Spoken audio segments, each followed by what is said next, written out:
오늘은 누가복음 20장 9절부터 18절까지의 말씀입니다.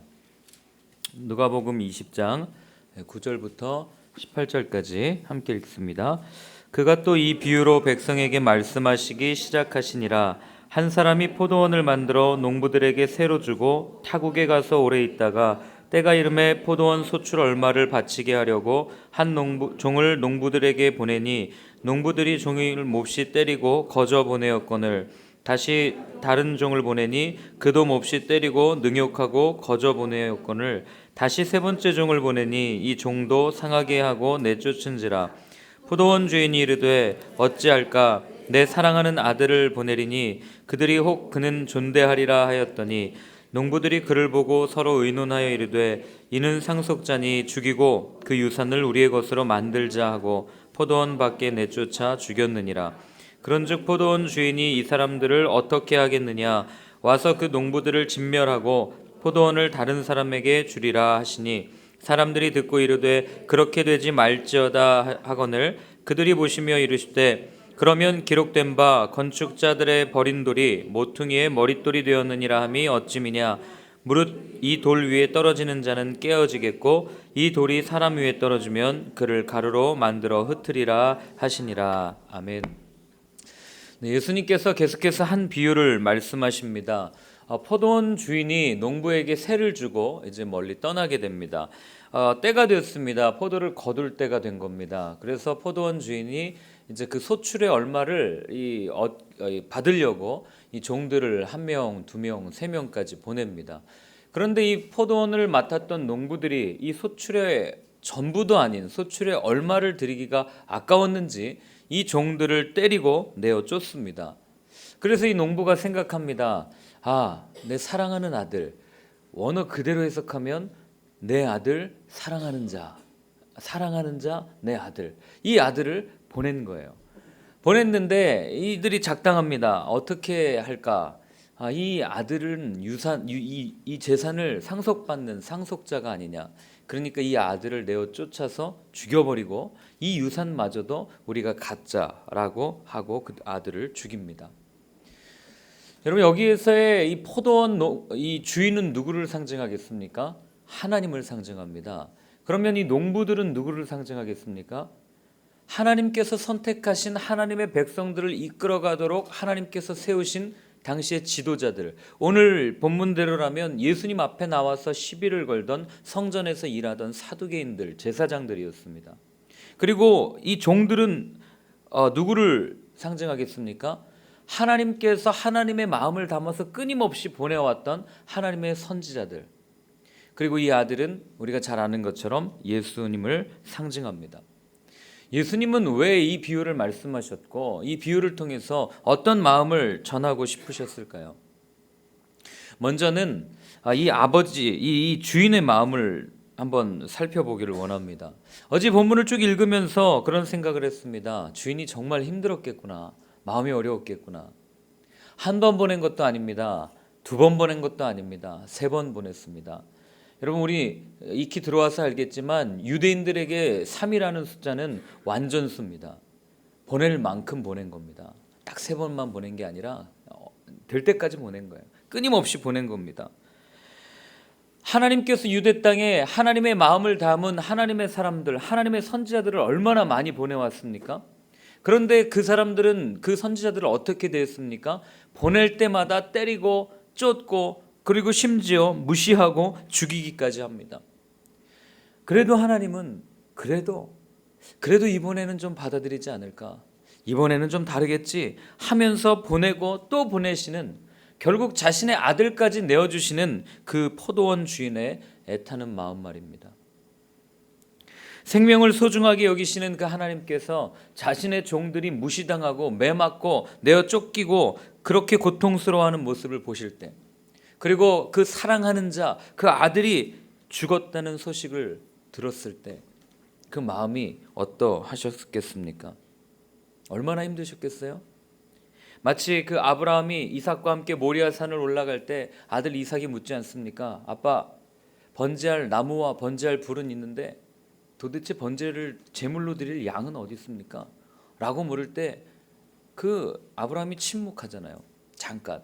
그리고 그 얼마나 그 마음이 괴로웠겠어요. 아들이 그 사랑하는 100세 난 아들이 그 말을 할 때 너를 죽여야 되는데 이렇게 쉽게 얘기 못 하잖아요. 그 마음이 하나님의 마음이었습니다. 더 놀라운 사실은요. 오늘 본문을 읽다 보면 이 농부들은 이 상속자가 누구인지 알았다는 사실입니다. 네 번째로는 아들이 누구인지 정확하게 알고 있었다는 얘기예요. 이 말은 오늘 예수님 앞에서 이야기를 듣고 있는 사두개인 이 제사장들은 예수님이 하나님의 아들이심을 알고도 그렇게 죽이려고 했다는 것입니다. 그런 그들 앞에서, 자기를 죽이려고 하는 그들 앞에서 오늘 예수님은 자신의 생명을 내어줘야 하는 것을 자신의 입으로 이야기하고 계신 겁니다. 생각하면 참 서글프지 않습니까? 안 그래도 죽어야 되는데, 안 그래도 내 생명을 내어줘야 되는데 이 사람들이 좀 알아줬으면 좋겠는데 그거 알아주지 않고 지금도 끊임없이 어떻게 하면 나를 대적할까 하는 그 모습을 바라보시는 그 예수님의 마음. 예수님께서는 그래도 그들을 살리려고 이렇게 얘기하는 거 아니겠어요? 만약에 정말 예수님이 그 사두개파 사람들이나 바리새인들이나 이런 사람들을 관심 없었으면 뭐 굳이 왜 가서 논쟁하겠어요? 왜 가가지고 굳이 거기서 이야기하겠습니까? 그냥 그 사람들 심판받게 내버려두면 됩니다. 그런데 끊임없이 자기에게 나오는 사람들에게 예수님은 가셔서 어떻게든 그 하나님 아버지의 마음을 이야기를 해주십니다. 자신의 생명을 내어주시기 위해서 내가 이 땅에 왔다라고 끊임없이 이야기해 주십니다. 예수님이 이야기하시잖아요. 인자가 온 것은 섬김을 받으려 함이 아니라 도리어 섬기려 하고 자기 목숨을 많은 사람의 대속물로 내어주려 함이라. 이 마음을 그 송명희 시인은 이렇게 노래합니다. 얼마나 아프실까? 하나님의 마음은 인간들을 위하여 아들을 제물로 삼으실 때 얼마나 아프실까? 주님의 몸과 마음은 사람들을 위하여 십자가에 달려 제물 되실 때 얼마나 아프실까? 주님의 심령은 자신을 주셨건만 사람들 부인하며 욕할 때. 우리를 살리시기 위해서 그 좋은 하늘 보좌, 그 좋은 자리를 버리고 이 땅에 오셔서 십자가에 자기의 생명을 내어주신 그분이 오늘 우리의 귓가에 그리고 오늘 우리의 마음 가운데 말씀하시는 예수님이심을 믿으시기 바랍니다. 자, 그 오늘 본문에 보면요, 이제 농부들이 나옵니다.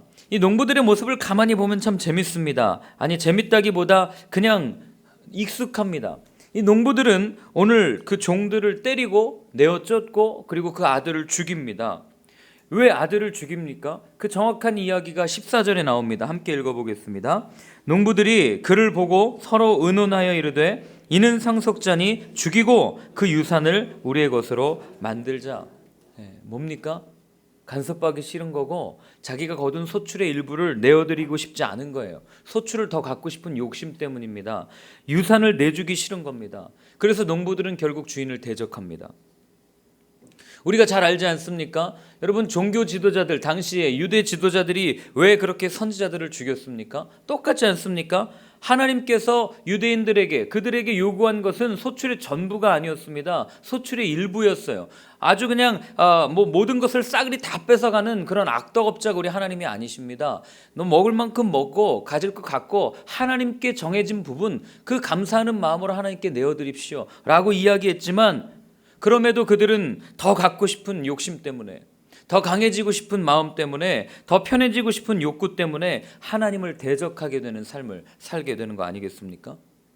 더 잘 살기 위해서, 성공하기 위해서, 더 넓은 영토를 갖기 위해서 하나님도 섬기고 세상도 섬겼던 그들의 모습을 우리는 봅니다. 마치 하나님을 그저 세상을 갖기 위한 도구로 자신의 탐욕을 채우기 위한 수단으로 삼은 그들의 삶은 육신의 정욕, 안목의 정욕, 이생의 자랑으로 가득한 삶이었습니다. 이 아들을 죽이려고 의논하는 그들의 모습을 한번 상상해 보십시오. 어떻게 하면 이걸 내어드리지 않을까? 어떻게 하면 이걸 더 가질 수 있을까? 이 모습 어디서 많이 보시지 않으셨습니까? 익숙하지 않으십니까? 예수님께서 우리에게 오셔서 너에게 준 그 은사, 너에게 준 달란트를 좀 나누지 않을래? 나와 함께 나를 위해 이 십자가를 지고 좀 걸어가지 않을래?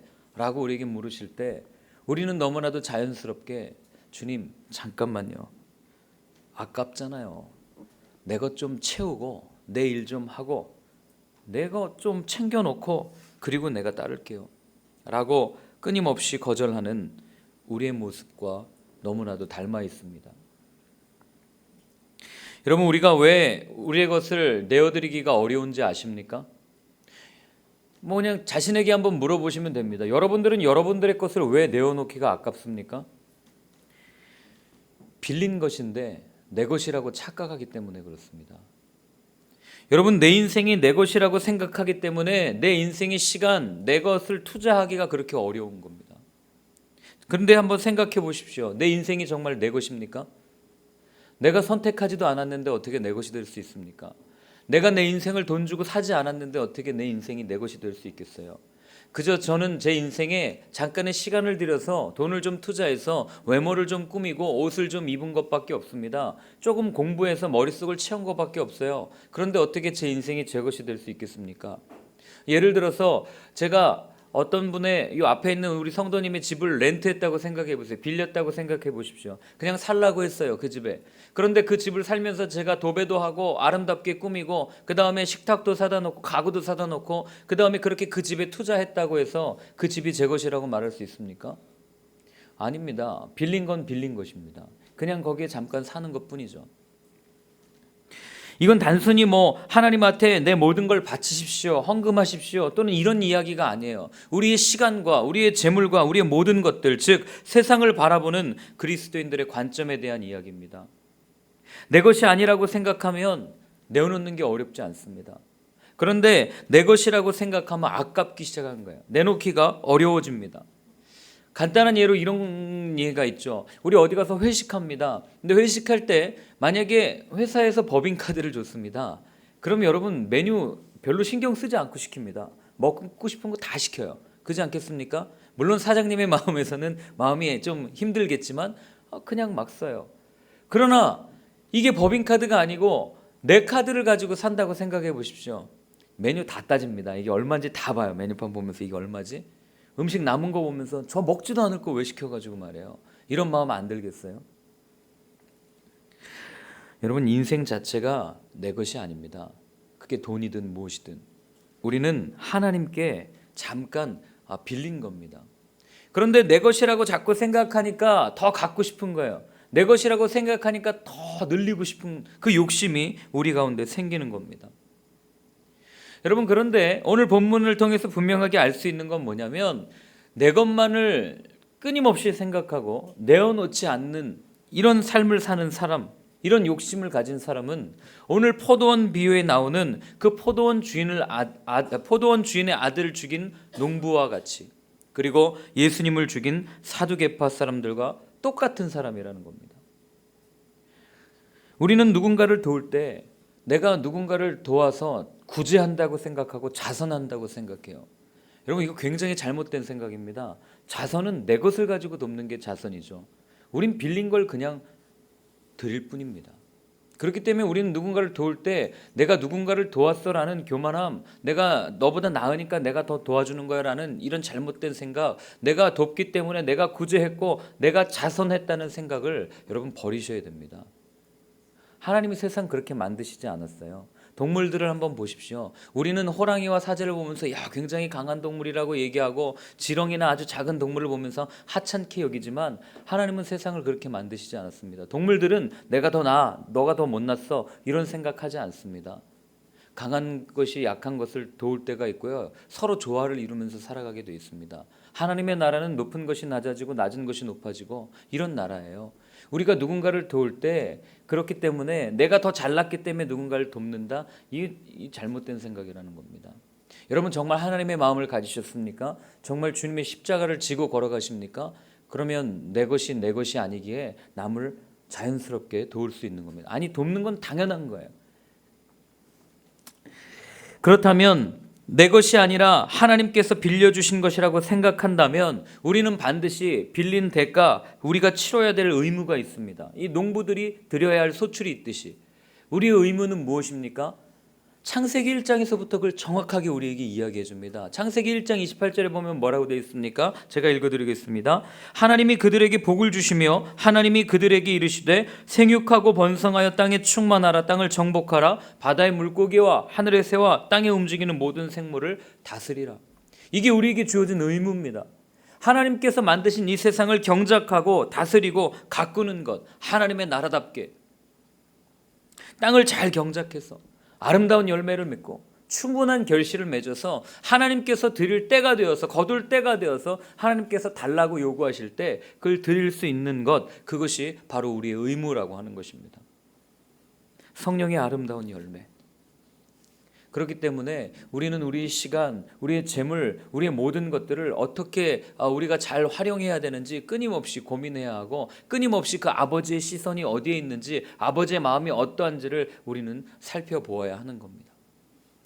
그러자 예수님께서 마지막으로 뭐라고 말씀하십니까? 17절과 18절에 함께 읽겠습니다. 그들을 보시며 이르시되 그러면 기록된 바 건축자들의 버린 돌이 모퉁이의 머릿돌이 되었느니라 함이 어찌미냐? 무릇 이 돌 위에 떨어지는 자는 깨어지겠고 이 돌이 사람 위에 떨어지면 그를 가루로 만들어 흩으리라 하시니라. 하나님의 것을 자기의 것이라고 착각한 그들에게 오늘 예수님은 정확하게 심판을 말씀하십니다. 19절에 보면 내일 읽겠지만 이 비유를 자기들도 알았어요. 이건 예수님이 우리한테 하는 얘기구나 라는 걸 분명하게 알았습니다.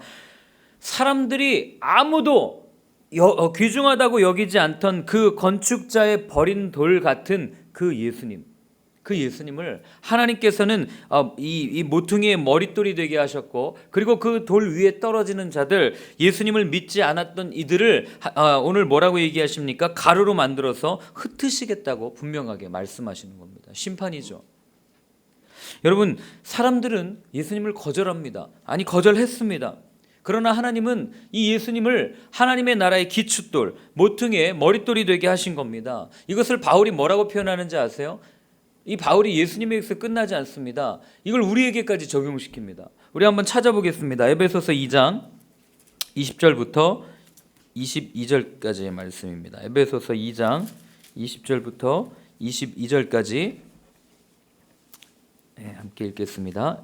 너희는 사도들과 선지자들의 터 위에 세우심을 입은 자라. 그리스도 예수께서 친히 모퉁이돌 되셨느니라. 그의 안에서 건물마다 서로 연결하여 주 안에서 성전이 되어가고 너희도 성령 안에서 하나님이 거하실 처소가 되기 위하여 그리스도 예수 안에서 함께 지어져 가느니라. 아멘. 너희는, 이게 누구예요? 에베소 교회 교인들이에요. 오늘날 얘기 우리들이죠. 우리는 사도와 선지자들 위에 터 위에 세우심을 받은 자인데 그 터의 기초가 누굽니까? 예수 그리스도의 모퉁이 돌이죠. 그 예수 그리스도의 모퉁이 돌에서 서로 건물마다 연결되어져서 어떻게 됩니까? 성령이 하나님께서 우리 가운데 거하시는 처소가 되기 위하여 우리가 그렇게 예수님 안에서 함께 지어져 간다라고 분명하게 이야기를 해주고 있습니다. 아무도 눈여겨보지 않았던 그 예수님, 그 모퉁이 돌, 그 예수님이 결국에는 우리 모두를 하나님이 거하시는 처소로 만들어 주신다는 얘기를 바울은 여기서 하고 있는 겁니다. 그러니 이 얘기를 들으니 사두개인들이 얼마나 열받았겠습니까? 자기들이 무시하는 그 예수님이 결국 이렇게 하나님께서 이 성전의 모퉁이 돌로 만든다고 하는 그 말은 지금 무슨 얘기예요? 하나님의 뜻을, 너희들이 제사장이고 사두개인이지만 하나님의 뜻을 완전하게 부인하고 반대하고 대적하는 자들이 바로 너네들이야 라고 이야기를 하고 있는 겁니다. 그럼 한번 우리 생각해 볼 필요 있습니다. 오늘 우리의 삶은 어떠합니까? 말씀을 읽을 때마다 여러분 이 묵상을 끊임없이 하셨으면 좋겠습니다. 예수님이 말씀하시는 의도와 그리고 그것이 과연 오늘 내 삶에 어떤 의미가 있습니까? 여러분들은 오늘 예수님을 어떻게 생각하고 계십니까? 아까 제가 조금 장황스럽게 이야기했지만 과연 우리는 예수님을 어떻게 생각합니까? 정말 내 삶을 온전하게 세워주는 모퉁이 돌로 생각합니까? 아니면 내 삶의 탐욕과 정욕을 위해서 이용하는, 유산을 뺏기지 않기 위해서 그 아들을 죽인 농부들과 같이 그렇게 살아가고 있습니까? 한번 스스로 질문을 던져보셔야 합니다. 여러분들이 혹 농부와 같이 나의 욕심 때문에 그렇게 내어놓지 못하는 삶을 살았다면 이제부터는 정말 그 아버지의 마음을 조금이라도 알아서 모든 것 다 주님의 것입니다 라고 고백하고 그렇게 모든 소출을 아니 주님 하나님은 요만큼 요구하실 겁니다. 다 드려도 우리의 것을 다 드려도 그럼에도 다 하나님의 것입니다라고 고백하며 삶을 드릴 수 있는 여러분들 되었으면 좋겠습니다. 오늘 함께 같이 기도할 때 이렇게 기도했으면 좋겠습니다. 하나님 우리에게 주신 포도원, 우리의 삶의 포도원을 잘 경작해서 성령의 많은 열매들을 하나님께 내어드릴 수 있는 우리의 삶이 되기를 원합니다. 그리고 정말 오늘도 예수님께서 우리 안에 정말 하나님이 우리 안에 거하시는 그런 아름다운 처소로 우리의 삶이 빚어질 수 있도록 우리 이 시간 함께 같이 기도합니다. 하나님 아버지, 주님께서 우리의 삶의 포도원을 우리에게 허락하여 주셨습니다. 아버지 하나님, 그 주신 포도원에 잘 경작해서 아버지 하나님 정말 주님께서 때가 되었을 때 달라고 하실 때 아버지 아낌없이 그 아름다운 열매들을 주님께 내어드릴 수 있기를 원합니다. 성령의 열매, 생명의 열매, 아름다운 열매들 끊임없이 주님께 내어드리며 함께 기뻐하고 주님의 그 잔치에 참여할 수 있는 아버지 저희들의 삶이 될 수 있도록 주님 도와주시옵소서. 하나님 또한 간절히 원하는 것은 아버지 오늘도 우리의 마음이 아버지 나의 삶이 정말 하나님이 거하시는 아름다운 성전이 되어지길 소원합니다. 하나님 거룩하지 못하고 정결하지 못한 우리의 마음이 있다면 아버지 하나님 이 시간 다 내려놓게 하시고 십자가의 보혈로 정결케 하여 주셔서 아버지 정말 그리스도 예수 안에서 온전히 지어져서 성령이 우리 가운데 충만히 임하여져서 오늘도 하나님의 뜻을 살아낼 수 있는 하나님 그런 삶이 되어질 수 있도록 주님 도와주시옵소서. 아버지께서 붙잡아 주실 줄 믿습니다. 하나님 함께하여 주시옵소서. 하나님 아버지, 오늘도 우리에게 주어진 포도원, 우리에게 주어진 삶의 포도원을 아름답게 성실히 잘 경작하여서 우리 주님께서 달라 하실 때 아낌없이 아름다운 열매, 생명의 열매, 성령의 열매를 내어드릴 수 있는 저희들의 삶이 되기를 원합니다. 주님 우리 가운데 함께하여 주시옵소서. 이제는 친히 모퉁이돌 되셔서 우리를 채워주신, 우리를 세워주신 예수 그리스도의 크신 은혜와 자신의 아들을 내어주시기까지 우리를 사랑하신 아버지 하나님의 놀라우신 사랑하심과 하나님께서 거하실 처소로 빚어가시는 성령님의 인도하심이 오늘 함께 예배드리는 모든 분들 가운데 영원토록 함께 하시기를 간절히 축원하옵나이다.